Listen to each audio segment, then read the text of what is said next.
Assalamualaikum warahmatullahi wabarakatuh. Alhamdulillahirabbil alamin. Wassalatu wassalamu ala asyrafil anbiya'i wal mursalin sayyidina wa maulana Muhammadin wa ala alihi wa sahbihi ajma'in. Qala Allahu ta'ala fil Qur'anil Karim. A'udzu billahi minasyaitonir rajim. Bismillahirrahmanirrahim. Laqad kana lakum fi Rasulillahi uswatun hasanah liman kana yarjullaha wal yawmal akhir wa dzakarallaha katsira. Al-ayah amma ba'du. Hadirin sekalian, pada kesempatan kali ini dalam rangka acara tabligh kepunyaan formasi yang kita banggakan, izinkanlah saya menyampaikan sebuah cerita yang pernah disampaikan oleh Habib Umar Muthohar Semarang yang akan saya ceritakan kembali, yakni doa dalam menyelesaikan masalah tanpa masalah. Alkisah, pada zaman dulu ada seorang ulama yang bernama Abu Yazid Al-Bustami berjalan bersama muridnya. Ketika di tengah jalan, Abu Yazid Al-Bustami diganggu oleh seorang preman beserta banyak para teman-temannya. Preman tersebut berkata, ini kawan-kawan, ada ulama yang beliau berkata, apabila kita sholat, kita berzikir, kita akan masuk surga. Sedangkan orang seperti kita yang mabuk, yang berjudi, kita akan masuk neraka. Begitu kata preman tersebut. Sebagai seorang santri, tentunya tidak terima para santri-santrinya apabila gurunya diejek. Kemudian Abu Yazid mencegah santri-santrinya tersebut yang akan menghakimi para preman tersebut. Mau keapakan mereka? Sudah, jangan main hakim sendiri. Mari kita doakan orang tersebut agar mereka mendapat hidayah dari Allah. Karena santri, pemuda itu kata Habib Umar itu sembako, senengannya bakar toko. Ketika gurunya diejek tadi kan, ya sebagai murid tentu tidak terima. Lalu diajak berdoa, kemudian sambil ngerundel, ya setelah berdoa nanti kita pukuli. Santri ada yang berkata, guru, ada memang sesuatu yang harus didoakan, ada sesuatu yang harus dipukuli, ada sesuatu yang harus didoakan dan sambil dipukuli. Kemudian Abu Yazid Al-Bustami berdoa, doanya bagaimana? Allahumma kama farahtahum fid dunya fafarihum fil akhirah. Ya Allah, sebagaimana Engkau membuat bahagia mereka, maksudnya orang-orang yang mengejek, menghina Abu Yazid beserta santrinya tadi, bahagianya mereka seperti itu di dunia, maka semoga Engkau membuat bahagia mereka di akhirah. Ya. Doa ini sepertinya seakan-akan melegalkan apa yang telah diperbuat oleh para preman tersebut. Padahal maksud dari doa tersebut adalah, ya Allah, berilah hidayah kepada preman-preman tersebut. Karena apa? Dengan Allah memberikan hidayah kepada preman-preman tersebut, maka kelak di akhirat preman-preman tersebut akan mendapatkan kebahagiaan di akhirat dan juga di dunia. Karena apa? Karena ketika kita berdoa, Allah akan turun tangan. Sebagaimana yang pernah saya dengarkan dari salah seorang ulama, pernah berkata bahwasannya jika kita angkat tangan atau berdoa, maka Allah akan turun tangan. Seperti itu. Dan kemudian belum ada 100 langkah dari kejadian tersebut, salah seorang dari preman tersebut berkata kepada teman-temannya yang lain, wah, kita ini kok gimana ya, ada ulama kelakuannya nggak neko-neko, berperilaku baik, tapi malah kita ejek, kita poyoi, kita lecehkan. Kok kebangetan banget kelakuan kita. Nah, yang ngomong seperti itu adalah seorang pimpinan preman tadi. Nah, maka tentu saja anak buahnya menjawab dari apa yang dikatakan pimpinannya tadi, bos, kita ini nakal berjamaah, maka seharusnya kita tobat juga harus berjamaah, bos. Nah, begitu kata para anak buahnya.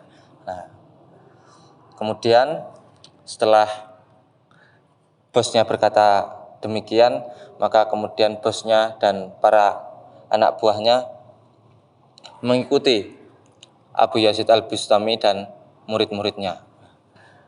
Murid-murid Abu Yazid Al-Bustami ini senang bukan kepalang. Yang tadi premannya tidak boleh dipukuli oleh gurunya. Nah, kemudian lah kok tiba-tiba datang, wah, ulo marani kepok ibaratnya, katanya pepatah orang Jawa begitu. Nah, kemudian murid-muridnya sudah cincing-cincing tangannya, siap-siap untuk memukuli. Oh, itu batos tum jabarin. Kemudian tangannya ini dirajah, kal ihnil mampus katanya. Kemudian gurunya Abu Yazid Al-Bustami berkata kepada murid-muridnya, sik, mau kok apakan? Kan kita belum tahu tujuan mereka. Nah, tadi panjenengan mboten mengizini kita untuk memukulinya lah. Sekarang preman-preman ini malah ke sini untuk mengikuti kita. Kita belum tahu apa tujuan mereka. Kemudian premannya tadi meminta maaf kepada para santri dan kepada Abu Yazid Al-Bustami. Nah, kemudian kan para santri-santri ini seorang pemuda, maka ada kisah bahwasannya ada sebuah percakapan yang masyhur di mana ada pemuda yang bertanya kepada seorang orang tua atau kakek-kakek. Percakapannya seperti ini, Mbah, sampean kan itu pernah tua dan sementara sampean itu pernah muda dan sementara saya belum pernah tua. Maka mungkin Anda bisa memberi saya nasihat terkait pengalaman atau apa. Kemudian mbahnya atau kakek-kakek itu berkata, dulu cung, soal masalah kekuatan, dulu saya itu bisa mengangkat dari sumur ke kamar mandi itu 15 kali, kata kakek-kakeknya. Nah sekarang ketika saya tua,